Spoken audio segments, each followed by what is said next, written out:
Kia ora, good evening. Welcome to the On This Guy Show podcast. So, you know, investigating, looking at cases, yada yada, you know the score.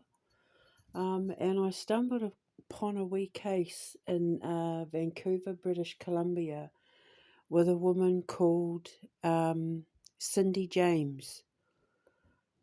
And there's been a big debate about her death. Between the police and people on the internet, and like for a couple of decades now, there's been this big debate about how she died, her story, whether she was telling the truth or not. I will put links in the description box below, but I'll give you a quick rundown. Basically, in the 1980s, this woman who was like 34, I believe, got a divorce from her husband and, set up a new life for herself. And shortly after moving into her new place, she started getting harassed by a stalker. So, long story short, animals turn up dead on her property. She gets letters threatening her. Her husband claims to have gotten an obscene phone call threatening, the death of Cindy. Her basement got set on fire. She woke up stabbed in the hand with a note attached to her, and photos of dismembered bodies or deceased bodies were turning up on her car windshield. Every time she called the police, they would investigate, nothing would happen. They would spend months doing surveillance, nothing would happen. And everything would go quiet. And basically, in the end, the police believed she'd done it to herself, that she was doing it to herself to get attention, that she needed help, blah, blah, blah. She got a private investigator who 100% believed her story because he was picking up things on the two-way radio and that led him to believe that she was the victim of, stalking and harassment. But because the police basically weren't believing her, sometimes they weren't responding to her calls, and she ended up with severe depression and had to have psychiatric treatment, where after 10 weeks of surveillance, they said she wasn't a harm to herself or anybody else, and they let her go. And then, of course, as soon as she's back in the house, even with moving house, changing phone numbers, changing her name, the harassment would continue. So then basically the police didn't believe her. They said she was doing it to herself. And then she was found hogtied and died. Her body was found. Basically, she had been kidnapped from her car. They found her body 2 weeks later. She had been hogtied. She had died from an overdose. She had been injected with drugs, as she had been a couple of times before. Where the police say that she injected herself. But even the coroner and like a lot of other people have said, where she was injected, it would have been impossible for her to reach that spot. And yeah, so in 1989, I believe, is when she died, and she basically put up with 3.5 years of being systematically stalked and harassed and attacked and abused, and she was on many occasions strangled with a black nylon stocking. Her basement was set on fire. The police said she did it. She had friends there who heard someone moving around in the basement before the fire started. When the man who was the husband of the friend that was there at the time ran outside, because they went to call emergency services, but the phone lines had been cut.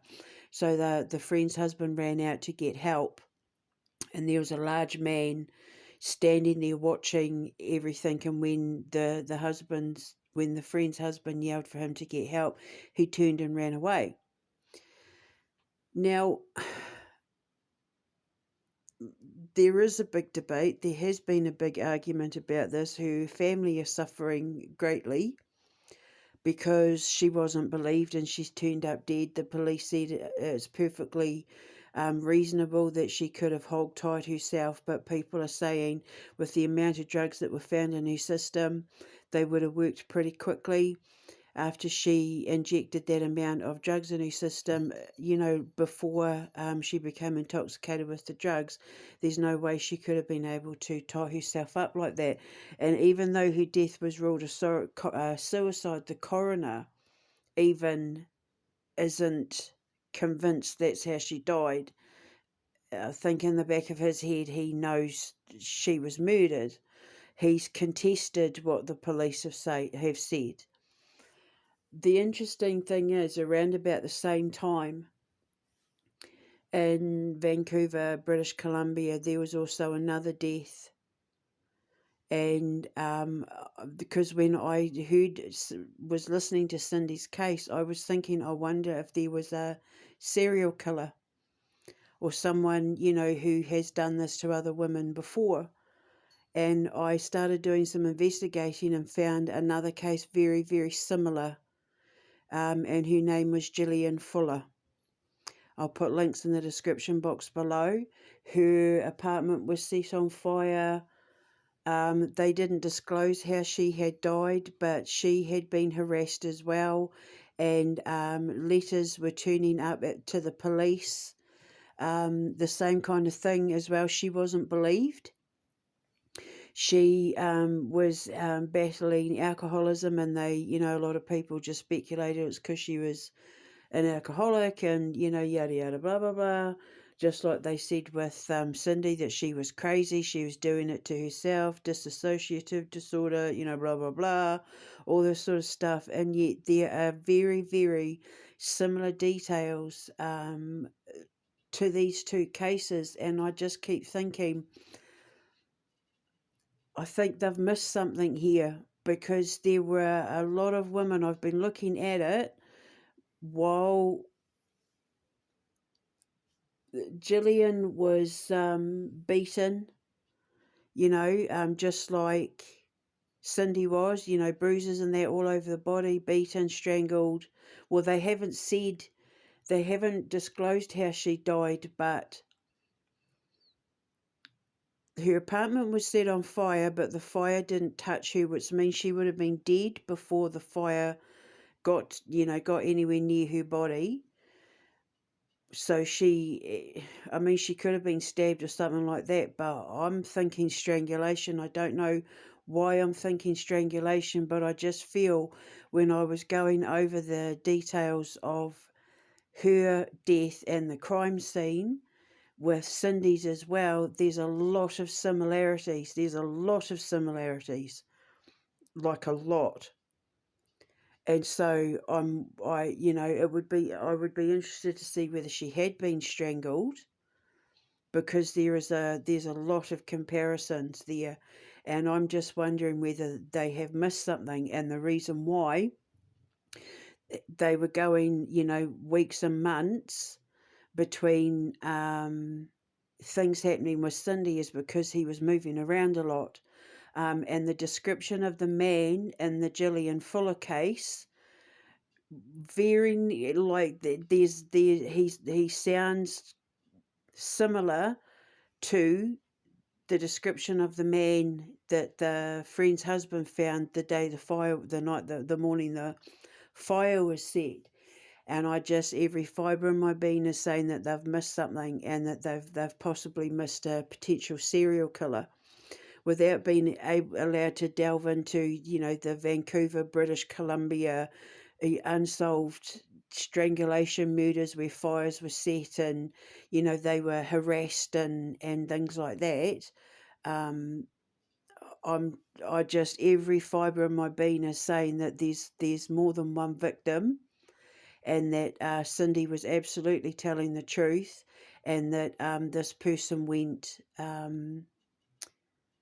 wasn't caught, or if he was caught, he wasn't connected.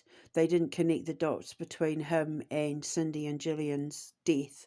And I'm just telling you now, there's a lot of coincidences with those two girls that it says to me that maybe there might have been a serial killer on the loose that they haven't caught on to. So I'll put their cases in the description box below so you can have a look yourself. I'm just putting it out there, food for thought, and if this can help Cindy or Jillian's family try and look down an alternative route, they might have more access to cases and case files, and being Canadian they might know more about the history. I've gone through a list of known serial killers and unsolved murders, and there and Jillian is the closest I've found of all the ones I've looked at so far that are very similar to Cindy's, and they are in the same area and they were around about the same time as well. So I'm just putting it out there, and if it helps the families in any way, shape, or form, look for another route to go down to find who did it and to clear certainly Cindy's name, because nobody believed her, other than her family, and now people on the internet, then I'm just throwing my hat in the ring. I'm just telling you what I see. So I will let you go.